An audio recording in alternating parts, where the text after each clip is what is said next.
नमस्कार, मैं रचना शर्मा। चढ़ती कला टाइम टीवी देख रहे सभी दर्शकों का स्वागत करती हूं। आप देख रहे हैं उत्तर प्रदेश के समाचार।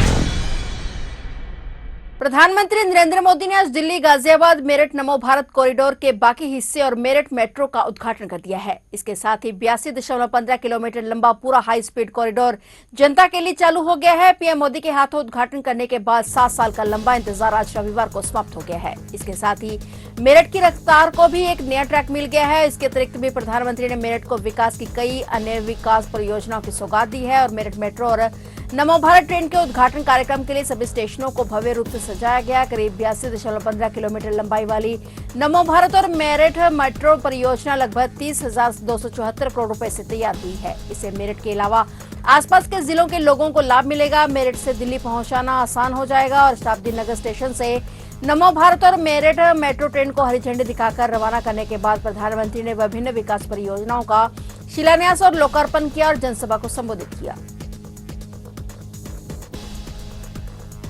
उत्तर प्रदेश को भारत का मैन्युफैक्चरिंग हब बनाने के लक्ष्य के साथ मुख्यमंत्री योगी आदित्यनाथ आज सिंगापुर और जापान की 4 दिवसीय यात्रा पर रवाना हो रहे हैं। 2017 की म्यांमार यात्रा के बाद यह मुख्यमंत्री का पहला विदेशी दौरा है। इसे प्रदेश की निवेश, कूटनीति और औद्योगिक विस्तार की दृष्टि से महत्वपूर्ण माना जा रहा है। 23-24 फरवरी को सिंगापुर और 25-26 फरवरी को जापान यात्रा के दौरान मुख्यमंत्री 33 ग्लोबल कंपनियों के प्रतिनिधियों से मुलाकात करेंगे और इस यात्रा की खास बात यह होगी कि मुख्यमंत्री गवर्नमेंट टू बिजनेस बैठकों और राउंड टेबल मीटिंग के जरिए निवेशकों से सीधे संवाद करेंगे। यूपी के सीईओ की तरह निवेशकों से प्रदेश के औद्योगिक रोडमैप, नीति स्थिरता और कारोबारी संभावनाओं पर बातचीत करेंगे। प्रवासी भारतीयों और उत्तर प्रदेश वासियों को संबोधित करने के साथ ही स्कूली बच्चों से भी वे संवाद करेंगे। वहीं जापान की अत्याधुनिक मैग्लेव ट्रेन, जो कि चुंबकीय शक्ति के सहारे पटरी से ऊपर हवा में तैरती हुई चलती है, मुख्यमंत्री आदित्यनाथ के जापान दौरे का विशेष आकर्षण बनने जा रही है। मुख्यमंत्री की इस यात्रा को उत्तर प्रदेश में आधुनिक परिवहन ढांचे के विस्तार की दृष्टि से भी महत्वपूर्ण माना जा रहा है।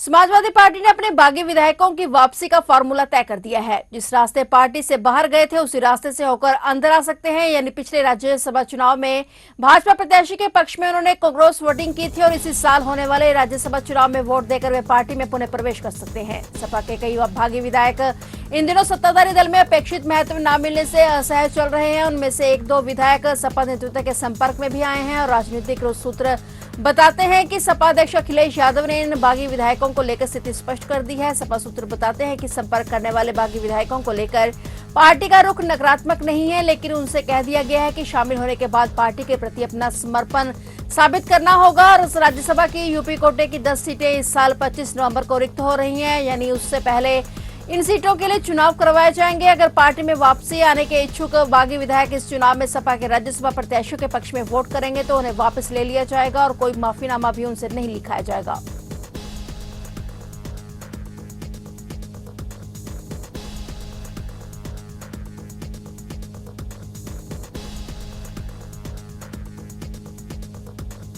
बदायूं के उजानी क्षेत्र में भीषण सड़क हादसा हो गया। बरेली मथुरा हाईवे पर आज रविवार तड़के रोडवेज और निजी बस की भीषण टक्कर हो गई। हादसे में 3 लोगों की मौत हो गई, जबकि 20 से अधिक लोग घायल हो गए। करीब 5 बजे रोडवेज और निजी बस की भीषण टक्कर हो गई, जिसमें निजी बस के परखच्चे उड़ गए। सूचना पाकर मौके पर पहुंची उजानी कोतवाली पुलिस ने घायलों को राजकीय मेडिकल कॉलेज में भर्ती कराया है। वहीं मृतकों के शवों को मोर्चे में रखवा दिया गया है। हादसे के बाद हाईवे पर काफी देर तक जाम की स्थिति बनी रही और पुलिस ने क्रेन से क्षतिग्रस्त बसों को हाईवे से हटवाया और हाईवे के बाद यातायात सुचारू हो पाया। हादसे का कारण अभी तक पता नहीं चल पाया है। पुलिस घटना की जांच में जुटी हुई है।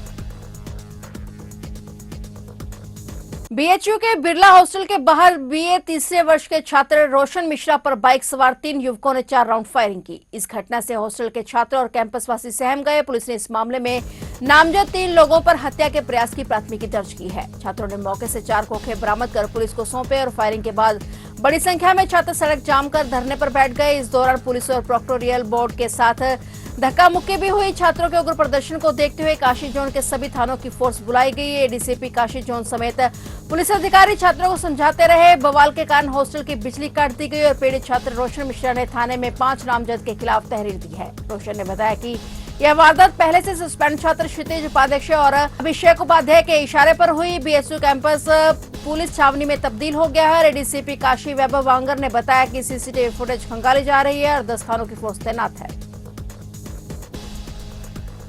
उत्तर प्रदेश के प्रयागराज के धूमनगंज क्षेत्र से मेरठ पुलिस ने वसूली के आरोप में अपने ही विभाग के 2 दरोगाओं को गिरफ्तार किया है। दोनों पिछले 2 दिनों से प्रयागराज में छिपे हुए थे और पुराने मोबाइल नंबर बंद कर नए नंबर का इस्तेमाल कर रहे थे। पकड़े गए दरोगाओं की पहचान लोकेंद्र साहू और महेश कुमार के रूप में हुई है। उन पर मेरठ के टीपी नगर निवासी धागा कारोबारी रसिक को फर्जी मुठभेड़ में फंसाने की धमकी देकर 20 लाख रुपए वसूलने का आरोप है। सूत्रों के मुताबिक दोनों दरोगा प्रयागराज पहुंचे थे और इस बीच मेरठ पुलिस को उनके नए मोबाइल नंबर की जानकारी मिल गई। सर्विलांस के जरिए नंबर की लोकेशन प्रयागराज में मिली और इसके बाद मेरठ पुलिस की एक टीम प्रयागराज पहुंच गई और धूमनगंज में छापा मारकर दोनों को हिरासत में ले लिया गया। बताया गया कि कार्रवाई की पूरी तरह गोपनीय रखा गया और हिरासत में लेने के बाद मेरठ पुलिस दोनों को सीधे मेरठ लेकर रवाना हो गई।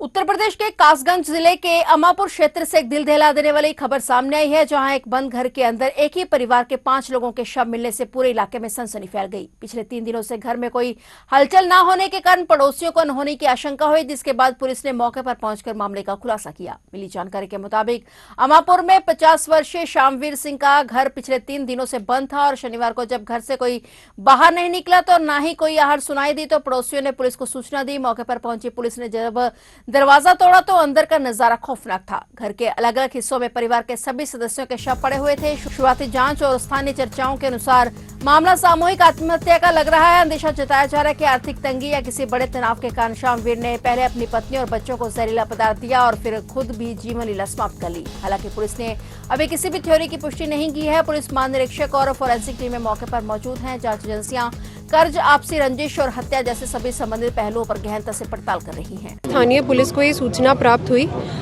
कि यहाँ दुकान में श्यामवीर और सत्यवीर, जिसकी उम्र लगभग 50 वर्ष है, वो अपने परिवार सहित यहाँ रहता था और 2-3 दिन से वो और उसका परिवार यहाँ बाहर नहीं आए हैं। स्थानीय पुलिस यहाँ मौके पर आई और उस परिसर में पीछे जो जाली का दरवाज़ा है उस पर एक कपड़ा बंधा हुआ था। उसको फाड़कर जब देखा तो देखा गया कि अंदर श्यामवीर का मृत शव फंदे पर लटका हुआ है और बाहर से देखने से ऐसा प्रतीत हुआ कि कुछ और शव बिस्तर पर पड़े हुए हैं। जो परिसर है उसमें आगे एक शटर है और पीछे एक दरवाज़ा है, दोनों अंदर से बंद थे। कोई फोर्स्ड एंट्री के साइंस नहीं है।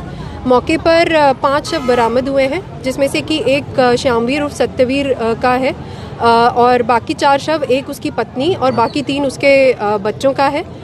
सभी शवों को कब्जे में लेकर आवश्यक वैधानिक कार्रवाई की जा रही है। प्रथम दृष्टया ये प्रतीत हो रहा है कि श्यामवीर के द्वारा ही ये पूरी घटना की गई है और उसके बाद उसके द्वारा फांसी लगा ली गई है।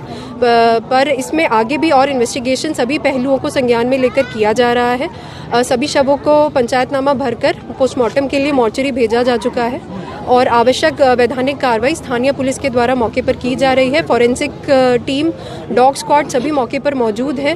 बहुत सारे सैंपल्स भी मौके से कलेक्ट किए जा रहे हैं और आगे कार्रवाई की जा रही है। उत्तर प्रदेश के फर्रुखाबाद जनपद के नवाबगंज थाना क्षेत्र स्थित राजा रामपुर मई गांव में शादी की तैयारियों के बीच बड़ा हादसा हो गया। टेंट का सामान उतारते समय लोहे का पाइप हाई टेंशन विद्युत लाइन से छू गया, जिससे करंट फैल गया और 4 लोग बुरी तरह झुलस गए। जानकारी के अनुसार स्वर्गीय दयाराम की बेटी रेशम की बारात आनी थी और घर में मांगलिक कार्यक्रम चल रहे थे और पंडाल लगाया जा रहा था और इसी दौरान टेंट का सामान लेकर वाहन पहुंचा और 28 वर्षीय मोसेरा भाई राजूपाल गाड़ी पर चढ़कर सामान नीचे उतार रहा था। प्रत्यक्षदर्शियों के मुताबिक जैसे ही लोहे का पाइप ऊपर उठाया गया और वह सड़क के ऊपर से गुजर रही हाई टेंशन बिजली लाइन से टकरा गया। पाइप में तेज करंट दौड़ गया, जिसकी चपेट में राजूपाल के साथ पास खड़े 5 वर्षीय राज, 7 वर्षीय युवराज और 9 वर्षीय देव भी आ गए। करंट लगते ही चारों दूर जा गिरे और झुलस गए। घटना के बाद मौके पर अफरा तफरी मच गई। परिजन तुरंत सभी घायलों को लोही अस्पताल के इमरजेंसी में लेकर पहुंचे, जहां उनका इलाज जारी है। राहत की बात यह है कि पाइप तुरंत बिजली लाइन से अलग हो गया, जिससे और बड़ा हादसा होने से बच गया। घटना के बाद गांव में दहशत का माहौल है।